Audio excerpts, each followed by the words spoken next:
So what better way to talk about homesteading than to be with the guy who got me into homesteading? He is one of the two people, the other being my grandfather who's passed away, the two people who got me into homesteading. This is my dad. Everyone else say, hey, Dad. And I'm really excited that he's here. He has such a unique take on homesteading that a lot of people don't understand. And so I just kind of want to talk about how he got into homesteading, then back that up with his homestead specifically, because he does urban homesteading, which is very different than what we're doing here. And then he's got a really cool niche, something he's really good at. And he's not going to brag about it. But stay here for our chapter 3 because we're going to talk about his secret gift to his garden. He's got something that makes his garden spectacular every single year. So make sure that you stick around because he's got great information on. I can't even going to give it away. It's just super cool because I've tried it and I can't do it, but he's got it and he's going to teach us how to do it. So I hope you're excited as we are. So I wanted to first talk about, so Dad, how did you get into homesteading? Talk to us about, why you homestead and, why you do what you do. I grew up in South Georgia on a farm. And so we didn't call it homesteading back then, but in essence, we were homesteading. If we didn't grow it, we didn't eat it. And that pretty well was true in terms of plants, vegetables, that kind of thing, but it was also true in terms of meat and that kind of thing. So I grew up doing that. We always had something growing, something to take care of, something to feed in terms of some type of animal life. That was true year-round. But in terms of gardening, we always had a garden. And part of my responsibility, even growing up, was to be busy in the garden doing something. So as I grew up, became an adult, then I had a family of my own, I've had a garden pretty much every year. And now as I'm getting not old, but older, at age 66, I'm still gardening. I'm just doing it in a different setting, in a different way, because I'm not in a farming community. I actually live in a subdivision. And so I have to be kind of creative on how to get that done. So there's few times that I don't get out in the garden that the Lord and I are not talking to each other, and I'm marveling at Him. And I'll go ahead and tell you, I ask Him sometimes, do I really understand what I'm doing? Because I don't. I ask myself that a lot. And then I listen and to see if I hear or have a thought that makes me think, well, I need to explore that, or that would work better.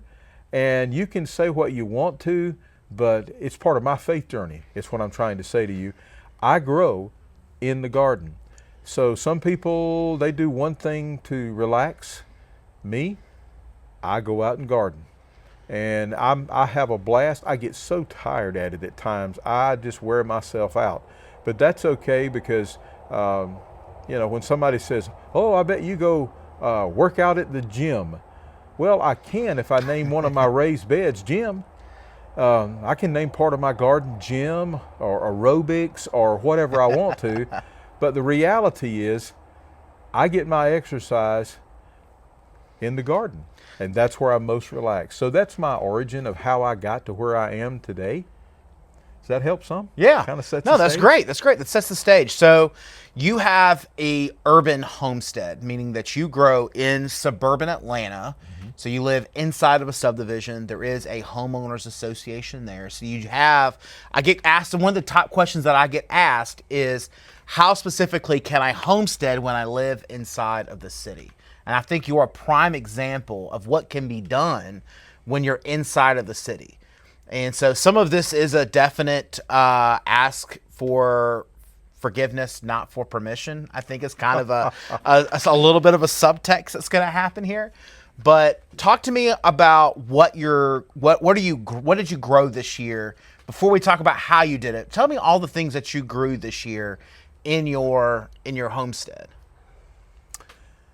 I started out with some of the early spring things like snow peas and what we call English peas. Maybe some like turnips, radishes, some of the early things like that. Yeah. I started with onions. From that, I moved into pole beans and grew a lot of pole beans. I did some yellow squash, but unfortunately in the Atlanta area, we are having a time with the squash bug. So I didn't get much productivity out of that. However, in searching for alternative varieties of squash, I have found an Italian squash that'll grow, if you let it run its course, it'll probably it'll grow 4 or 5 feet long, has a kind of a bell shape to it. And the incredible thing about it is, should an insect try to get in that bug or try to get in that squash fruit, it'll reseal itself. In fact, if you slice across it, maybe you're not going to use the whole squash in the dish that you're cooking, it'll actually reseal itself. It's the only squash I've ever found that would do that. I've had what do they call them? Python snake beans. Yeah, we've tried the pythons. I've tried those, and kind of mixed reviews, that kind of thing. I did Mississippi purple hull peas this year. Just grew a few of them just to eat on. Outstanding. Butter peas. I grew some butter peas, and I grew, I don't know, probably 8, 10, 15 varieties of tomatoes. Sweet potatoes. I had an incredible crop of sweet potatoes. This was a sweet potato year. Yeah, it was a great sweet potato year. Bell peppers, all different varieties and colors of bell pepper. I'm probably forgetting some things here. I'm just hitting. How much food and poundage a week do you think that you're growing, or we're growing in its peak? At its peak, I would get like a milk pail full of at least twice a week, maybe, depending on the timing of the year or the season, of pole beans. And I grew a purple pole bean, and then I grew a rattlesnake pole bean. So between the two of them, I could easily get a bucket each. Gosh, I don't know, because I'm pulling in about 15 or 20 tomatoes of medium to large size, and then I'm pulling in from just 2 Sun Gold cherry tomato type. Those are prolific growers. They grew. That's one of our homestead favorites. I put them on a trellis. Yeah. And that trellis, seriously, in the raised bed, it was at the end of a raised bed, that trellis was at least 6.5 feet tall. Yeah. They grew all the way to the top of the trellis. Some of them started back down the other side.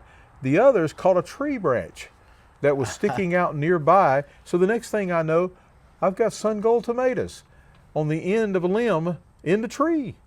And so I had to actually go find a step stool to help me to get up to harvest those. Yeah. And so I did those. I'm trying to think of what else we did. I did a lot of other different varieties of things. Some worked better than others. So that'd give you an idea anyway. Yeah.